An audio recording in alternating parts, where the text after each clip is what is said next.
तो क्या सरकार को नहीं पता ये चीज कि तीनों फार्म एक्ट्स, पहला एपीएमसी हटाकर, दूसरा कॉन्ट्रैक्ट फार्मिंग करके और तीसरा काला बाजारी लीगल करके किसान कॉर्पोरेट की कठपुतली बन जाएंगे? जी बिल्कुल पता है, लेकिन बात ये है ही नहीं। इस वक्त अगर कांग्रेस भी होती या कोई भी पॉलिटिकल पार्टी होती तो पूरे चांसेस है वो भी यही करती जो आज बीजेपी करने की कोशिश में है, क्योंकि अब बात सरकार के हाथ से शायद बहुत दूर जा चुकी है। डिस्क्लेमर, ये जानकारी आपको कभी भी टीवी या अखबार पर नहीं मिलने वाली, क्योंकि अभी भी जब आप ये वीडियो देख रहे हैं तो टीवी में हिंदू, मुसलमान और पाकिस्तान दिखाकर नादान परिंदों को भड़काया जा रहा होगा। और हाँ, हम मोदी विरोधी नहीं है, बेवकूफ़ी के विरोधी है। इतने सारे किसान ठंड से मर गए, लेकिन फिर भी क्यों सरकार रास्तों पे गड्ढे खोद रही है, क्यों कीले बिछा रही है, lathicharge, water cannon, tear gas, क्यों सरकार बार सेक्शन 144 लगा देती है और इंटरनेट सेवा बंद कर देती है? क्या सरकार सच में अंग्रेजों से भी ज्यादा निर्दयी है? क्यों सरकार एक भी दिन फार्मर से मिलने नहीं गई? क्यों सरकार ने एक भी मरे हुए फार्मर को कॉम्पनसेट नहीं किया? क्यों सरकार आज तक एक भी फायदे इन एक्ट्स के नहीं गिना पाई? एक फन फैक्ट, इस इंसान को फरवरी 2015 में पद्म भूषण दिया गया था। तो खोलते हैं इन सारे कॉन्सेप्ट्स को बेहद ही सरल भाषा में।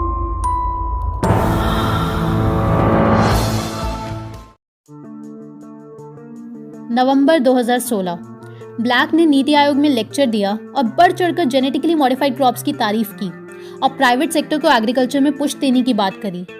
आप ये नीति आयोग के ट्रांसफॉर्मिंग इंडिया डॉक्यूमेंट पे पेज नंबर 2021 पर पढ़ सकते हैं। ब्लैक पिछले 25 सालों से यही कर रहा है, अलग अलग देशों में जाकर। कोई नई बात नहीं है, जैसे अफ्रीका में AGRA की मदद से। मार्च 2017, ठीक 5 महीने बाद गवर्नमेंट ने नारा दिया, doubling farmers income by 2022, NITI Aayog के डॉक्यूमेंट में। ये नारा आपने भी सुना ही है।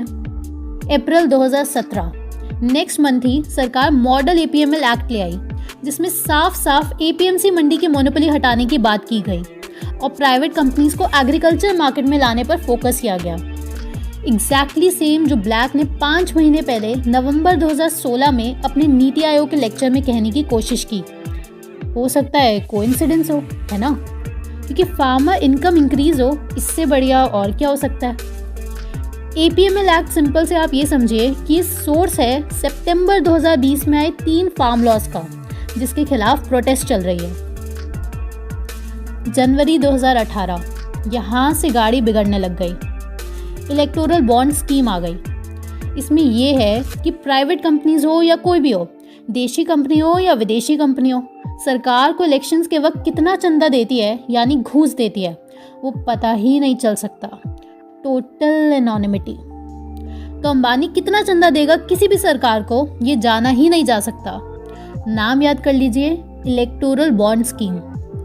इतनी सीक्रेसी दुनिया के किसी देश के इलेक्शन फंडिंग में नहीं है। वैसे इनडायरेक्टली तो हर जगह धांधलेबाजी होती है, लेकिन इंडिया में तो इसे लीगलाइज ही कर दिया गया है। और 2019 में इलेक्टोरल बॉन्ड से जितना पैसा आया, उसका 95% बीजेपी के लिए आया। बेसिकली बहुत ही ज़्यादा ऑब्वियस है, आप सभी को समझ आ गया होगा कि इसके द्वारा प्राइवेट कंपनी, देसी हो या विदेशी, गवर्नमेंट को डायरेक्टली इन्फ्लुएंस कर सकती है और किसी को पता चल ही नहीं सकता कि किस किस ने पैसा दिया है।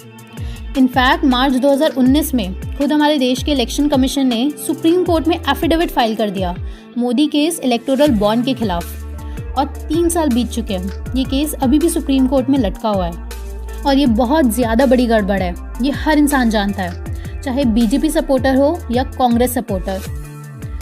अब यहाँ तक आपको क्लियर हो गया कि कैसे फॉरेन या इंडियन कंपनीज पॉलिसी मेकिंग को डायरेक्टली इन्फ्लुएंस कर सकती है।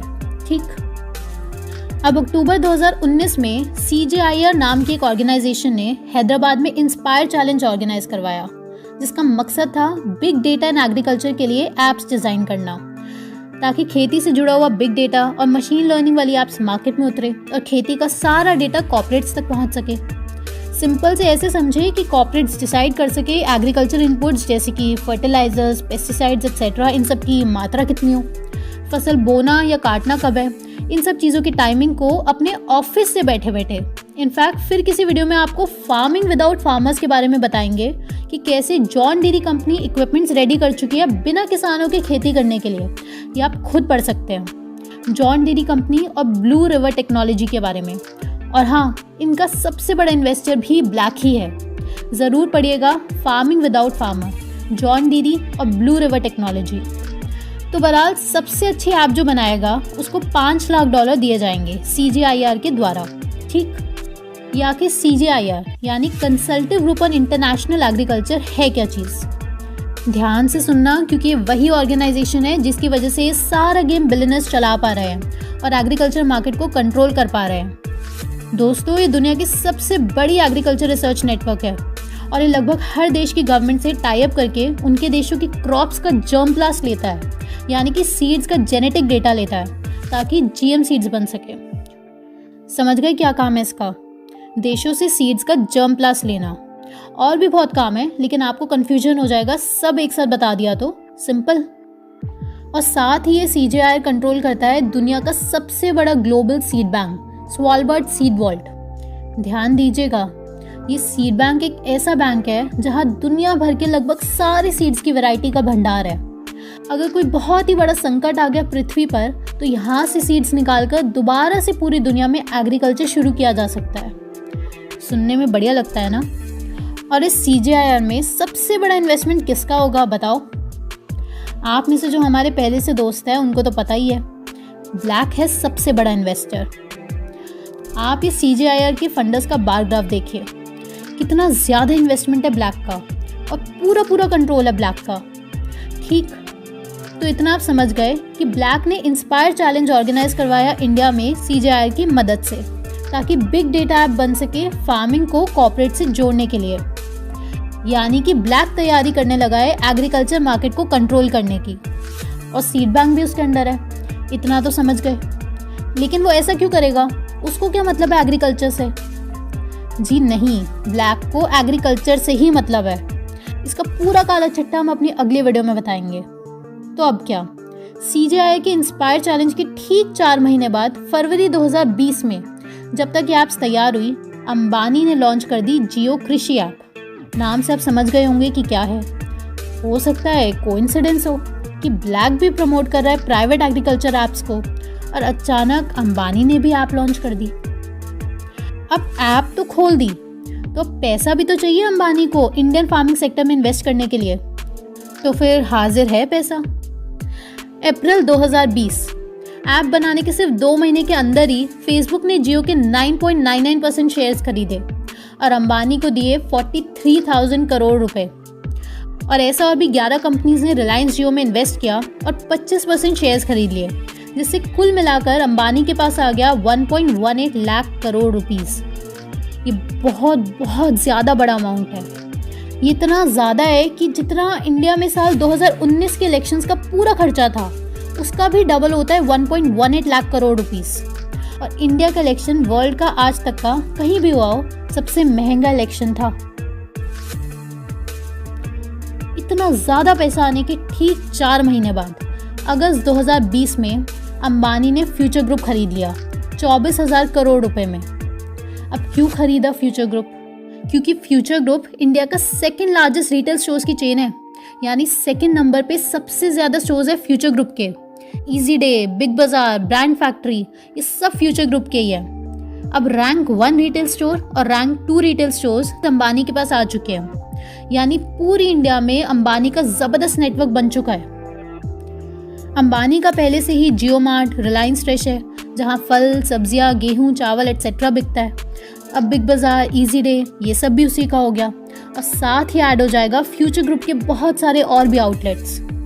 तो अब जियो कृषि ऐप भी रेडी है, और साथ ही रिलायंस ने स्विगी, फ्लिपकार्ट और डंजो से पार्टनरशिप भी कर ली है। और बहुत सारे एक्सपर्ट्स का कहना है ये सब कुछ आगे फेसबुक से कनेक्ट होने वाला है, क्योंकि फेसबुक ऑलरेडी 10% शेयर्स खरीद चुकी है। लेकिन फिलहाल जब ये वीडियो बन रही है अभी तक हुआ नहीं है, हो सकता है। अब कोई भी डाउट रह गया है? नहीं ना, अब स्टोर्स और पैसा रेडी हो चुका है अंबानी के पास। अब लास्ट चीज़ रह गई है, वो है कस्टमर्स और कंफर्म्ड सप्लाई ऑफ गुड्स। उसके लिए चाहिए सरकार की मदद और कुछ ऐसे लॉज जिनसे ये गारंटी हो सके कि किसान अंबानी को ही अपना सामान बेचे और अंबानी ही बताए कि क्या उगाना है और कितना उगाना है। यही तो होगा ना, वरना अंबानी का बिजनेस ठप नहीं हो जाएगा। तो अब क्या करें? सितंबर 2020 अंबानी के फ्यूचर ग्रुप खरीदने के ठीक 1 महीने बाद 3 फार्म एक्ट्स आ गए, जिसमें लिमिट्स हटा दी गई कालाबाजारी की। यानी अब कोई भी कितना भी गेहूं, चावल, दाल इकट्ठा कर सकता है। और साथ ही ये भी एक्ट आया कि प्राइवेट और फार्मर्स के बीच कॉन्ट्रैक्ट होगा फार्मिंग के प्रोडक्ट्स को लेकर। यानी कंपनीज बताएगी कि क्या उगाना है, कितना उगाना है, किस क्वालिटी का उगाना है। यही तो चाहिए था आपके देश के असली प्रधानमंत्री को। तो अब रिवाइज कर लेते हैं एक बार, ताकि सारे पत्ते दिमाग में सेट हो जाए। अब यहाँ से आप समझ गए कि कैसे सीक्रेटली लेकिन डायरेक्टली अंबानी का कनेक्शन है फार्मिंग से, और अब डायरेक्ट कनेक्शन है इंटरनेशनल ऑर्गेनाइजेशन से अपने 25% शेयर्स बेचकर। और आपको ये भी याद रखना है इलेक्टोरल बॉन्ड्स, जो हमने स्टार्टिंग में बताया था, जिससे कोई भी देसी या विदेशी कंपनी सरकार को कितना भी पैसा दे सकती है और किसी को पता चल ही नहीं सकता कि किसने दिया है। अब लास्ट ये गेम देखो, जिससे आपको और किसानों को डर लग जाएगा।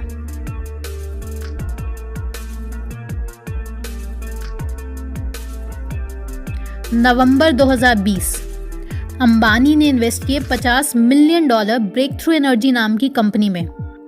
कौन है ये ब्रेक थ्रू एनर्जी? ये है ब्लैक की कंपनी। जी हाँ, ब्लैक की, कंप्लीटली ओन्ड बाय ब्लैक।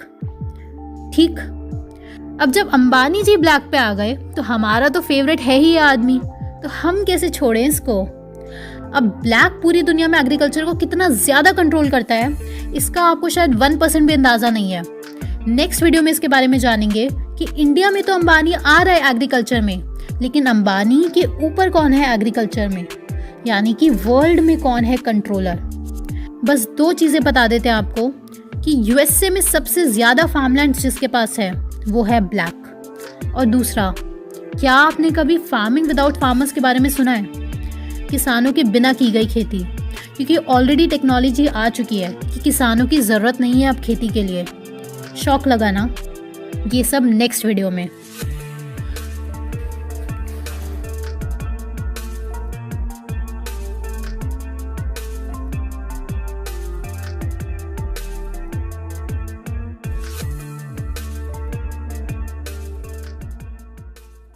दोस्तों, जैसे कि हमने पहले भी बोला है कि आप हमारी वीडियोस अपने चैनल पर डाल सकते हैं। हम कभी भी कोई कॉपीराइट स्ट्राइक नहीं करेंगे, और आप भी रिसर्च कीजिए और ये सच सब तक पहुंचाएं। दोस्तों, अगर ये वीडियो पसंद आई हो और आप इसी तरह की और वीडियोस देखना चाहते हैं तो आप हमें सपोर्ट कर सकते हैं यूट्यूब का ज्वाइन बटन क्लिक करके, या फिर पेट्रियन पर भी हमें सपोर्ट कर सकते हैं। आपके सपोर्ट से हमें बहुत हेल्प मिलती है हमारे रिसर्च वर्क में। दोस्तों, आप हमारा इंग्लिश चैनल ज़रूर विजिट कीजिए, team lifestyle English, link description box में दिया हुआ है। उम्मीद करते हैं इन बातों का आप ध्यान रखेंगे, और आप हमारा backup channel the rebellious flower को देख सकते हैं। उसमें राजीव दीक्षित जी और डॉक्टर बिस्वरूप की बेहतरीन वीडियोस का कलेक्शन मौजूद है। अगर आप ध्यान की दुनिया में उतरना चाहते हैं, या फिर आप या आपका कोई मित्र या कोई परिवार में डिप्रेशन, स्ट्रेस, एंजाइटी जैसे परेशानियों से जूझ रहा है, तो आपको निश्चिंत होकर बस द ओनली वन कम्यून से जुड़ना है और उनके मेडिटेशन सेशंस और प्रोग्राम अटेंड करना है, जो कि स्पेशली डिज़ाइंड है इन चीज़ों के लिए। और अपनी ज़िंदगी अपनी आँखों के सामने आप बदलते हुए देखेंगे। उनका नंबर और वेबसाइट आपकी स्क्रीन पर आ रहे हैं और डिस्क्रिप्शन बॉक्स में दिए हुए हैं। जल्द मिलते हैं दोस्तों, तब तक आप इन वीडियोस को देखकर अपनी जानकारी बढ़ाएं